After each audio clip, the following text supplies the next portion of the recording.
Bonjour, j'espère que vous allez bien. Aujourd'hui, on va parler d'une plante très belle, très populaire, mais surtout très toxique.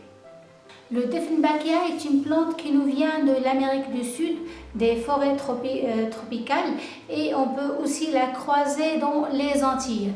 C'est une plante toxique parce que le latex qui se trouve dans les feuilles et les tiges est très toxique et il cause des lésions sur la peau. Ça, c'est pour les adultes si jamais on la manipule sans porter des gants.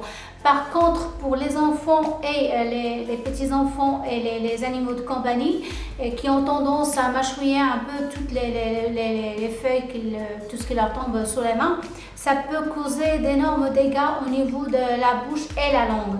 Alors, si vous persistez à vouloir avoir cette plante dans votre intérieur, le mieux c'est de la placer hors portée de vos enfants et vos animaux de compagnie. Pour l'entretien, en général, c'est une plante pas très difficile. Ce qu'il demande au premier lieu, c'est une lumière très vive, mais pas de soleil direct. S'il est exposé au soleil, il va y avoir des brûlures à l'extrémité des feuilles et sur les feuilles en général. C'est une plante tropicale, donc il faut venir vaporiser assez souvent avec une eau à température ambiante et non calcaire.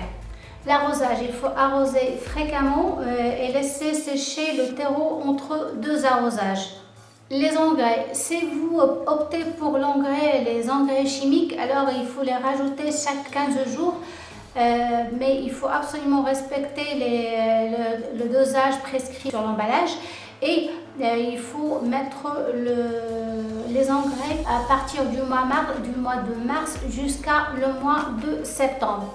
Par contre, si vous optez pour les engrais faits maison, vous pouvez les mettre dans chaque arrosage durant toute l'année. Le Dieffenbachia ne demande pas de taille, il faudrait juste venir enlever les feuilles du bas de la plante pour garder son bel aspect. Le rempotage. Le rempotage de Dieffenbachia se fait chaque 2 à 3 ans. C'est une plante qui n'aime pas avoir les pieds dans l'eau et donc il faut assurer un bon drainage. Alors, avant de commencer la manipulation, j'ai mis mes gants.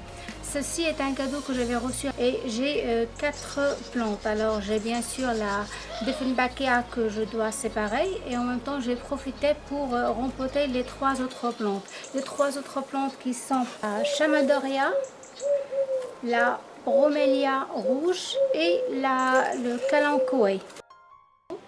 Puisqu'on va avoir 2 plantes à rempoter, il doit être percé pour assurer un bon drainage, d'un tesseau pour que le trou ne se bouche pas. On va mettre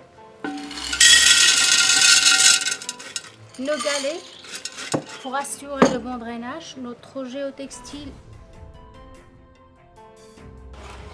Là, c'est un pot qui n'est pas troué. Il faudrait vraiment bien contrôler l'arrosage si vous voulez garder ce même support.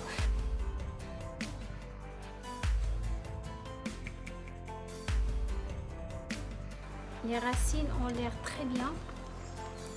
Bon, je vais enlever le maximum de terreau, comme ça je vais mettre un terreau nouveau qui est plus riche. Mon terreau pour plantes vertes.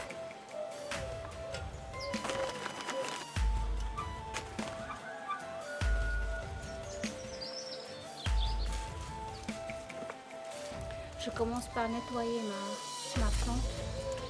Voilà, je vais enlever les feuilles du bas qui se fanent en premier.